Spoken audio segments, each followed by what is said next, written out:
débat autour de la 5G ou de l'intelligence artificielle montre une défiance grandissante à l'égard des technologies, de la notion même de progrès, ce que le chercheur Evgeny Morozov appelle le solutionnisme technologique, ou ce que Jacques Ellul appelait le bluff technologique, et puis Apple qui, de son côté, a pour slogan « On n'arrête pas le progrès ». On l'accélère, décidément, deux visions du monde s'opposent. Alors nous avons demandé à Anne Lauvergeon, fondatrice et présidente d'ALP, de plancher sur une question. Les progrès technologiques sont-ils forcément un progrès? Et nous l'avons enregistré il y a quelques heures dans ses bureaux à Paris. Le progrès, c'est une notion qui est extrêmement présente depuis le XVIIIe siècle. On parle du progrès, et dans le progrès, on parlait beaucoup du progrès scientifique. Il y avait une immense confiance dans le progrès, dans la science, jusqu'il y a environ une vingtaine d'années. Le mot progrès a disparu du discours des politiques. Quelque chose de très frappant. On s'est mis à parler d'innovation. Alors l'innovation, c'est quelque chose de très important. Il y a des innovations, beaucoup d'innovations, mais c'est un peu dans le désordre. Le progrès, c'était une façon de voir la société ensemble, de voir l'avenir ensemble, de construire quelque chose ensemble. Cette notion semble avoir quand même un peu disparu, même si j'ai eu l'occasion il y a quelque temps de faire un débat avec Étienne Klein sur le sujet. Alors un débat très franchement assez consensuel, on était tout à fait d'accord, c'est-à-dire que pour faire société, on a besoin de voir l'avenir ensemble. Et je me suis posé beaucoup de questions à partir de là. Et en utilisant ma casquette présidente de la commission du MEDEF, innovation, je me suis dit, mais le progrès aujourd'hui pour les Français, c'est quoi? Est-ce qu'ils adhèrent encore au progrès? Est-ce qu'ils ont envie d'une vision globale? Qu'est-ce qu'ils ont aujourd'hui en tête là-dessus? Et je dois dire que c'est très intéressant. Oui, ils ont des vraies idées sur le progrès, positives comme négatives, des vraies craintes. Pour un certain nombre d'entre nos concitoyens, l'idée de progrès est liée à la surconsommation, à la surproduction, à une société qui en fait trop. Et en même temps, quand on leur demande, mais finalement, quels sont les grands progrès des 20 dernières années, ils vous répondent très clairement, 1, la santé, l'espérance de vie en bonne santé, qui s'est améliorée, qui a augmenté. 2, l'accès à l'information. L'extraordinaire essor d'Internet et de tous les moyens, effectivement, d'échanger ensemble. Et puis, quand on leur demande, mais alors, pour les 20 prochaines années, qu'est-ce que vous attendez? Alors, cette étude, on l'a faite en 2 fois, avec Eudoxa. Une fois, je dirais, une rafale avant le premier confinement, et une deuxième après. En se demandant d'ailleurs comment la Covid-19 avait pu ou non changer les avis des uns et des autres. Alors avant le confinement, avant l'arrivée de l'épidémie, clairement, la première attente de progrès, c'est sur la préservation de l'environnement. Et en deuxième, sur la santé. Et en troisième, l'éducation, qui était très très très loin dans ce qui était considéré comme ayant été en progrès dans les 20 dernières années. Donc, très forte attente sur la préservation de l'environnement, la santé, l'éducation. Après le premier confinement, alors je ne sais pas ce qu'il en sera après le deuxième confinement, mais après le premier confinement, c'est en 1, ça ne vous étonnera pas, la santé, en égalité avec la préservation de l'environnement, et bien évidemment l'éducation est toujours là.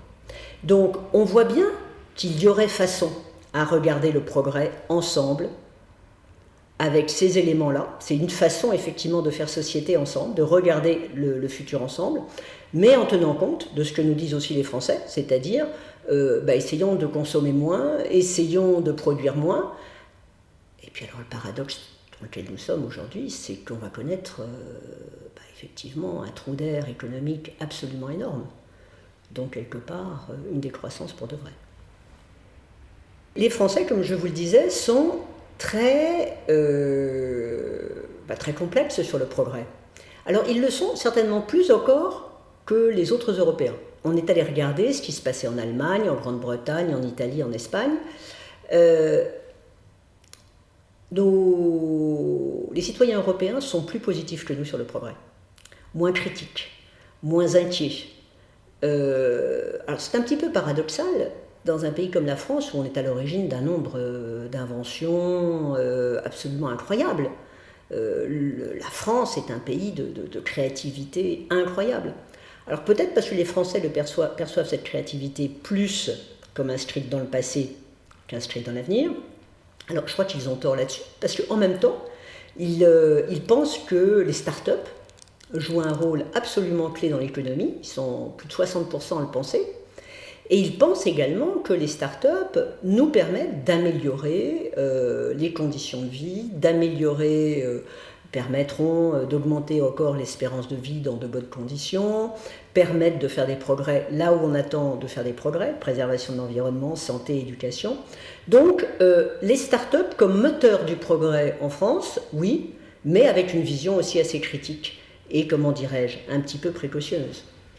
Alors la décroissance, c'est peut-être la chose la plus forte de ce sondage, c'est que la décroissance est partagée, la volonté de la décroissance est partagée par la majorité de nos concitoyens. 67% des Français veulent de la décroissance. Alors ça ne manque pas de paradoxe non plus. Premier paradoxe d'abord, nous sommes face à une décroissance. Ils l'ont appelée de leur vœu, elle arrive, et puis c'est vrai qu'on ne parle que de plan de relance, que de moyens, à travers le chômage partiel, à travers les PGE, etc., de rendre notre économie un peu moins affaiblie qu'elle ne le serait, je dirais, naturellement, de l'impact de cette maladie. Donc je crois que quand on parle décroissance, on dit le mot décroissance, mais on n'attend pas n'importe quelle décroissance. Je pense que c'est une façon autre que de dire, effectivement, on attend une croissance peut-être, ou un état de la société différente. Et je parlais tout à l'heure de surconsommation, de surproduction. Je crois qu'il y a une attente aussi, et on va le voir certainement à travers ce double confinement, une attente sur la frugalité. C'est-à-dire une attente sur le fait de profiter mieux des choses, de profiter différemment des choses. Et je crois hélas qu'on va connaître un choc économique dont on n'a absolument pas idée de l'ampleur, puisqu'il ne peut pas être comparé avec les différentes crises économiques qu'on a pu connaître dans le passé. C'est un choc économique qui commence à frapper de plus en plus d'entreprises et de salariés, mais qui est encore peu sensible, entre guillemets, moins sensible parce que chômage partiel, parce que toutes les mesures qui ont été prises de façon extrêmement rapide. Mais je crois que nous allons connaître une période très très difficile, et je pense que cette vision du progrès, il faudra aussi qu'on la révise en fonction de la façon dont les uns et les autres vont le vivre, et comment collectivement on va être capable ou non d'absorber ce choc. Alors absorber ce choc, ça suppose effectivement l'innovation, des innovations. On voit bien que l'attente d'un vaccin devient un sujet mondial absolument énorme, que l'annonce d'un vaccin crée une émotion quasiment beaucoup plus grande au niveau mondial que l'élection d'un nouveau président aux États-Unis ou tel autre événement. Donc l'innovation, oui, je crois qu'il y a une attente très très forte qu'elle nous sorte des ennuis que nous pouvons rencontrer. Et ils vont être lourds. Soumettre les innovations technologiques à des débats démocratiques, c'est un très gros enjeu extrêmement complexe.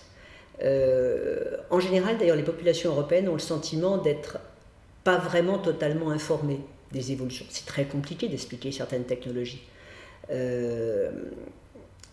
Les canaux pour le faire. Alors, bien évidemment, on a essayé d'inventer, dans une sorte de démocratie participative, des groupements de citoyens,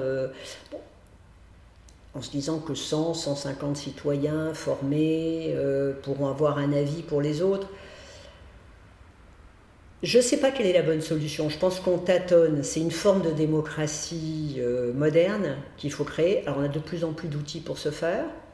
En même temps, de plus en plus de divertissement pour ne pas le faire, de plus en plus de fake news, de plus en plus d'intoxication sur les vérités par rapport au sujet. Beaucoup d'innovations aujourd'hui ont autant d'ennemis que de supporters. C'est vrai que tout ce qu'on pouvait appeler la vérité scientifique, vérifiée, contrôlée, n'est plus tout aussi respecté. Et puis je dois dire que le spectacle qu'on a eu de tous ces médecins pendant l'épidémie qui sont venus nous raconter à chaque fois, pour un certain nombre d'entre eux en tout cas, avec des airs très assurés, des choses qui entre elles n'étaient pas totalement cohérentes, je pense n'assoit pas plus le fait qu'il y a une vérité scientifique. Et je vous l'ai dit, le progrès le plus attendu, c'est la préservation de l'environnement. Donc ça veut dire certainement aussi des réglages un peu différents de nos consommations, donc peut-être des comportements individuels qu'on voit évoluer d'ailleurs de manière très rapide. Vous savez, il y a un sondage qui est fait au niveau mondial, une centaine de pays tous les 2 ans, Gallup je crois, qui demande aux gens qu'est-ce que c'est qu'un bon citoyen. Ils posent toujours les mêmes questions, ce qui permet tous les 2 ans de comparer. Et qu'est-ce qu'un bon citoyen? On donne 2 réponses. 1, quelqu'un qui vote. 2, quelqu'un qui trie ses déchets. Eh bien, depuis 10 ans, la proportion de gens qui répondent quelqu'un qui trie ses déchets va croissant. Et chez les jeunes, il semblerait que ça soit beaucoup plus important de bien trier ses déchets que de voter.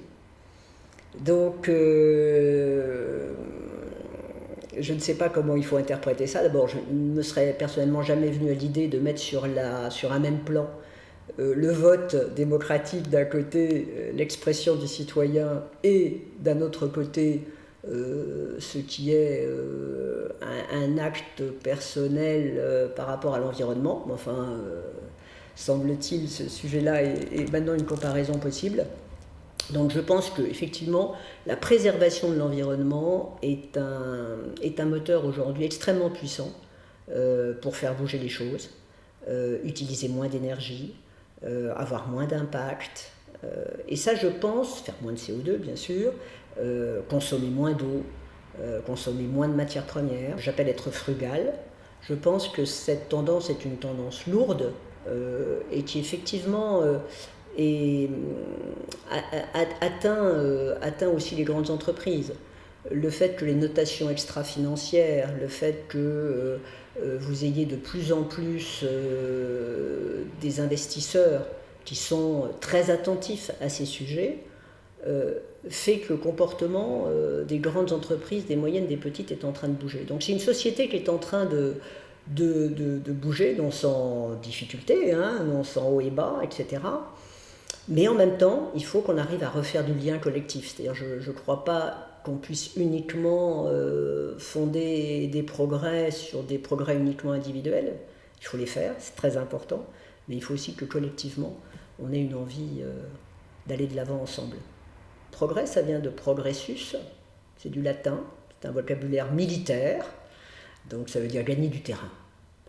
Je pense qu'il faut réinventer un progrès très pacifique, mais qui permette effectivement de gagner du terrain sur ce qui est depuis le début de l'humanité ces fléaux, c'est-à-dire la maladie, la mort, le mal-vivre, vivre dans les difficultés, dans la peine, mais aussi embarquer l'environnement au sens large, les animaux. Je trouve que la préoccupation sur le bien-être animal progresse énormément et ça me paraît très important. Et puis la planète au sens large. Donc je pense que n'oublions pas l'homme, mais pensons aussi large. Je suis une praticienne de l'innovation. Ici, nous investissons dans des entreprises innovantes avec un business model assez unique, puisque en fait, une fois que nous sommes actionnaires minoritaires, eh bien, nous nous mettons au service des entreprises pour qu'elles grandissent gratuitement et pour la durée nécessaire et le temps voulu. Et puis, c'est vrai que j'ai beaucoup travaillé, et je travaille beaucoup pour l'État, dans la commission Innovation 2030, où on a lancé un concours mondial d'innovation pour aider les petites, les moyennes, les grandes entreprises à devenir effectivement, à réussir leurs projets dès lors qu'ils rentrent dans les grands axes stratégiques de la France. Et ça, je dois dire qu'on fait ça depuis maintenant 7 ans. C'est très rare en France que des efforts tiennent comme ça sur le long terme. Donc ça, je dois dire bravo et merci.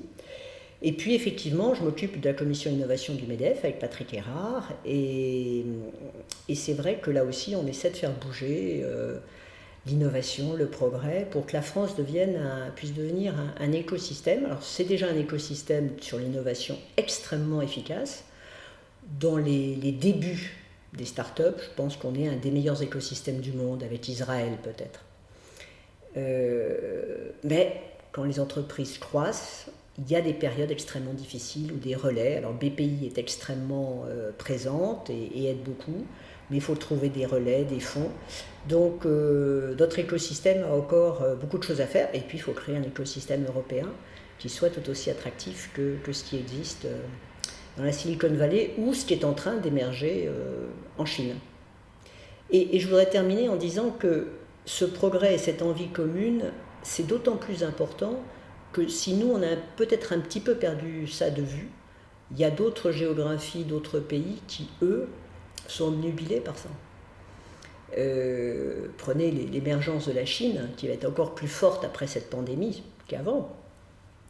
La Chine n'a pas d'état d'âme sur son agenda. Il est clair. C'est vrai de beaucoup de pays dans le monde. Donc je crois que la France a toutes les capacités d'avoir envie de retrouver ce sens commun, collectif, et d'aller de l'avant. Bon, je voudrais dire un petit bonjour à mes amis de Toulouse. Je suis présidente de Sigfox, j'étais administratrice d'Airbus, donc je suis très impliquée dans la vie toulousaine. Je sais qu'aujourd'hui, pour la région, c'est un moment difficile, à la suite des difficultés de l'aéronautique, mais moi je ne doute pas que le tissu de la région va réagir fortement. Et l'IoT Valley, à qui je dis bonjour aussi, avec ses 200 startups qui travaillent sur les objets connectés, je crois qu'on construit l'avenir. En tout cas, j'ai vraiment confiance.